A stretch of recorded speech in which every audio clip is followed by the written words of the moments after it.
28-7 was your final score. I was in disbelief watching this game for a good chunk of the way. And you know me, I mean, I am openly biased about my fandom for Notre Dame. I have been since the very beginning when we started this thing back in 2008. I make that no secret, and people who listen know that. So for me, I am rooting for everybody around Notre Dame to lose. Just as a fan, was rooting against BYU, was rooting against Alabama. And I said to Mama H before this game, the best case scenario would be a BYU loss. Didn't care if it was by a lot or by a little, but just a BYU loss. Get them out of the way. Certainly didn't want them to win. That would have taken a spot away from ND. And I wanted Alabama to get blown out. Right. And I didn't think it was possible. It certainly was not likely. Alabama sort of got blown out by Georgia in this game, Dan. They didn't sort of get blown out. They were blown out. What happened? The season's a living, breathing thing. Georgia's defense, that first month or so, was a problem for Georgia.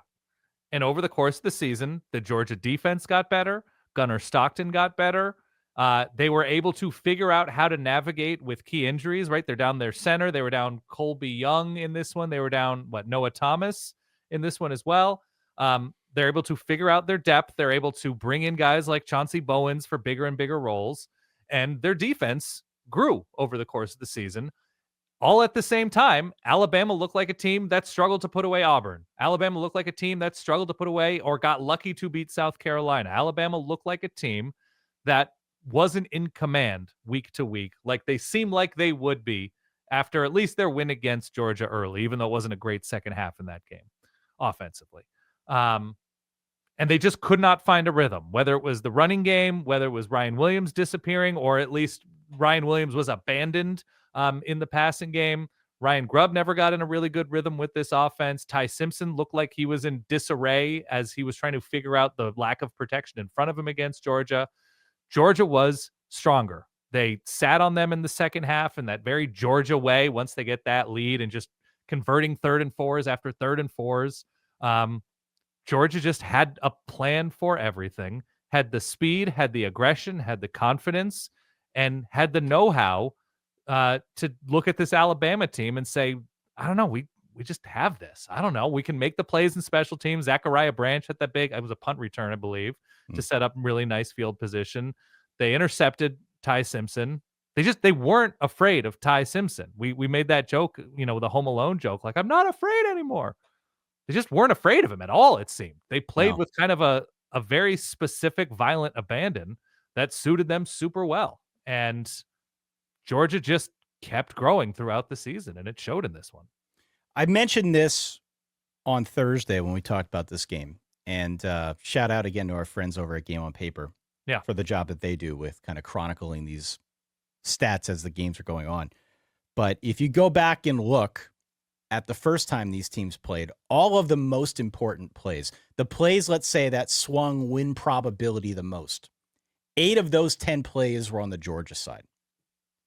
So Georgia was doing very significant things that first time around, and obviously they only lost by 3 points. And there were definitely some plays they wish they would have had back. This looked like a team that knew that.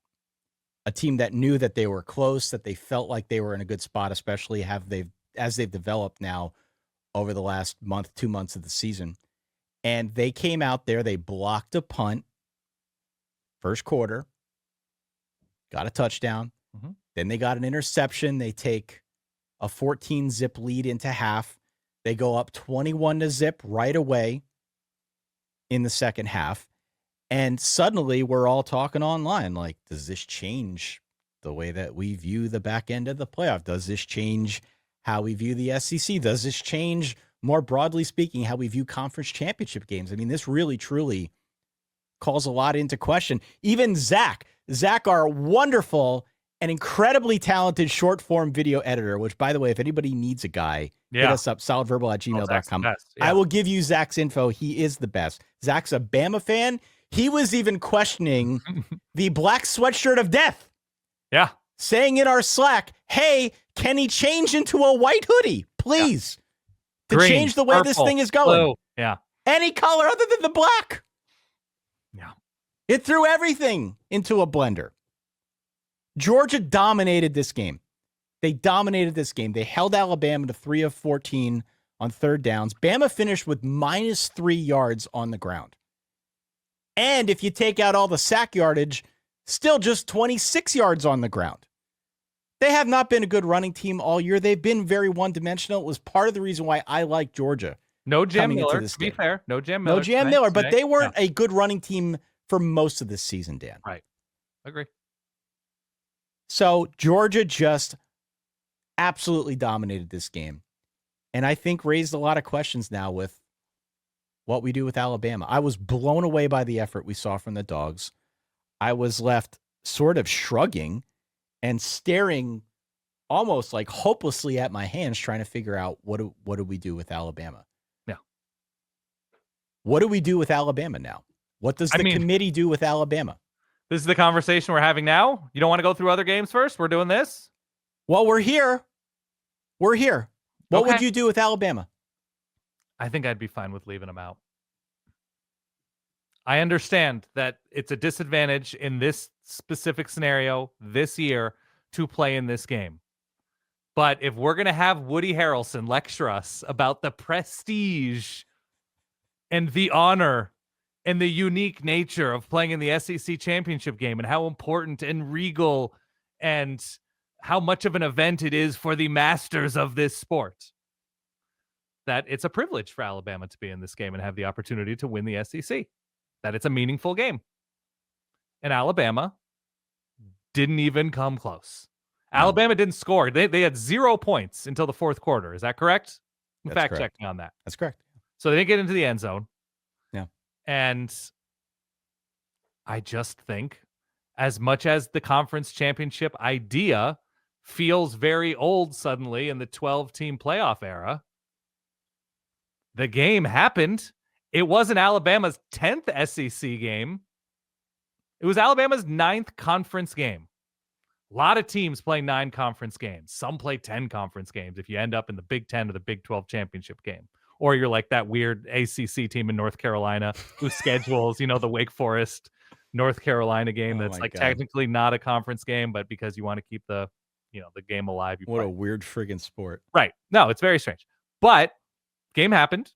Conference championship participants who have lost have been docked in the rankings, like SMU and Penn State and Texas were last season. They still ended up in the playoff. But because of the unique nature of this year's rankings, I think you dock Alabama, even a spot, 2 spots, whatever, for no showing in this game. We got a really funny comment, somebody saying like it was very savvy of Alabama to lose this game because they now have a win over the SEC champ on the road, beating Georgia in Athens. I thought that was excellent. Yeah. It's a tough case to make today after losing this game the way that they did, even with the, I think, rightfully viewed as a disadvantaged situation that Alabama's in, that they have to play this game. You're in here for a reason, and you don't back it up. And so because they lost that game to Florida State, because they lost today, if you take the totality of their resume and their schedule and how they've looked in the back half of the schedule, I'm not going to tell you at their best Alabama doesn't look like a playoff team. But if we're going to split hairs, if we're going to look at the margins, I think I'm okay not watching this offense anymore against playoff defenses. I don't know. It's a complete personal opinion. That's mine right now. The committee is in an impossible situation with this. For sure. Because they have 2 things that are going on at the same time. And they have to pick one or the other. And there is no good choice. If you decide that you're going to penalize Alabama for playing in this game and for basically no showing in this game, being dominated in this game. They didn't look like a playoff team in this game. You're right to point out that last year you had a bunch of teams that lost conference championship games and they didn't fall out of the playoff field altogether, but they all dropped a spot or 2. They dropped. Yeah. They all dropped a spot or 2. And so there's precedent for that. Again, we don't want to necessarily penalize teams too much for getting to and playing in an extra game, but there is plenty of precedent to say that, well, if you don't win, you still drop, and it does change the seeding a little bit. Right. If you do that, if you drop Alabama 2 spots, they're out of the playoff. Mm-hmm. Right now, they're number 9. Only the top 10 teams are going to get in from that college football playoff ranking. Yeah. So on one hand, you sort of invalidate conference championship games, which is not going to go over well. As I joked around online, like Greg Sankey goes into a darkness retreat if that's what goes on. Did you see that Paul Feinbaum, super likable guy, everybody agrees, Always. that Paul Feinbaum said he was going to call for like a congressional investigation? Once again, super likable guy. Right. Now, let's have the politicians fix everything because that usually works, right? Yeah. That if Alabama weren't to get in. Like, there is that like element of like, how could you possibly have a postseason without Alabama football? And my answer would be like, I don't know, pretty easily, it seems. I think the world will keep on spinning without Alabama football in this playoff. If you drop them 2 spots, you kind of invalidate conference championship games. And on the other hand, if you don't put both Notre Dame and Miami in, you are also invalidating the head-to-head tiebreaker. Sure. Right? Because the committee now has to pick between one or the other. I suppose they could try to split the difference, drop Alabama 1 spot, move Notre Dame or Miami, I don't know what they're going to do, up a spot, and then both Alabama and one of Notre Dame or Miami gets in. But again, that's not going to quell most of these arguments. No. I think you've got to pick one or the other in light of this performance, and I don't know which direction they're going to go. Personally, if it were me, I don't think they looked like a playoff team today. I thought that was a really bad showing. I don't think they've looked like a playoff team lately. Georgia dominated them through and through. The game could have been worse, and it wasn't. And if it were up to me, I would probably put Miami in ahead of Notre Dame. I'd put Notre Dame at 10, and sorry, Alabama, you're at 11. Alabama also lost to the playoff team in a power conference with the clear worst offense in Oklahoma at home. Like, I just think there are a bunch of data points. If you're going to point to head-to-head with Miami and Notre Dame as an important factor of why Miami should be in over Notre Dame, I think you have to look at that week as well. In week 1, Florida State, who, by the way, has not run a road game since 2023, beating Alabama. Which is crazy, man. So if week 1 is meaningful, as for how we evaluate these teams, which a lot of people are telling me it is, then fine. Then we have to have this data point for Florida State and Bama as well, and considering Alabama. I'm fine with it. I'm totally fine with it. This is our knee-jerk reaction show. We were doing this late. We were doing this after streaming during these night games for 4.5 hours. By the time people listen to this, in some cases, the committee will have already given its field of 12. Yeah. Because again, this comes out at noon or 1 p.m. Eastern time on Sunday. We're going to be live one more time, 5 p.m. Eastern time, right here on the YouTube channel, as many of you are watching now, to react to all of these matchups and what the committee decided to do. But at least at time of recording, a little bleary-eyed and with a voice that sounds like I smoke 7 packs a day. You sound great. I kind of feel like Alabama deserves to be on the outside looking in after this. We all saw it, right? We saw it. We all saw them overwhelmed. If the SEC and whatever, the Big Ten with the Big Ten, the ACC, if we're going to say these conference championship games are a meaningful enough thing that we are going to throw money behind it, if they're going to impact the rankings, it's going to be a championship thing, it's going to mean bonus money for all these coaches and everything. Like, if it's a meaningful thing to win the conference via a conference championship game, it has to mean something in a couple of different directions. Now, I don't think you knock Alabama dramatically. Like, I don't think you knock BYU dramatically. Like, you don't knock Virginia dramatically, whatever. Because it is an impressive thing to get to this game. But there has to be some, like, you can't just like, well, Alabama lost that game in embarrassing fashion, and they remain where they're ranked unchanged. I mean, let's put it this way. Yeah. They certainly won't be moving up, right? You can't, it's really tough to justify them holding. Never say never. Nick Saban has a lot of phone numbers, Ty. Yeah. Nick Saban was apparently filming Verbo commercials instead of watching the first Notre Dame Miami game. That's what it seems like. Yeah. Anyway, this is definitely going to be a flashpoint in the conversation, whether you agree or disagree. I think we can all agree that it will be very interesting to see which direction they go. I kind of see it as a binary choice. They're going to piss off a certain faction of the fan base, regardless of what they do. I mean, that's just part of the nature of the beast here. But man, for as many new things as we have put into this sport to try and fine tune it, be it the transfer portal, NIL, conference realignment, expanded playoff, a strength of record metric as part of the factors that determine the field.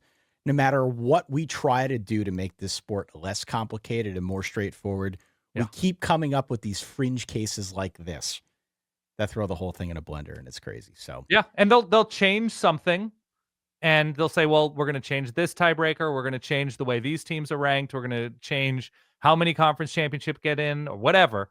And there's going to be a new set of unforeseen errors. And that's crazy. How we're gonna roll.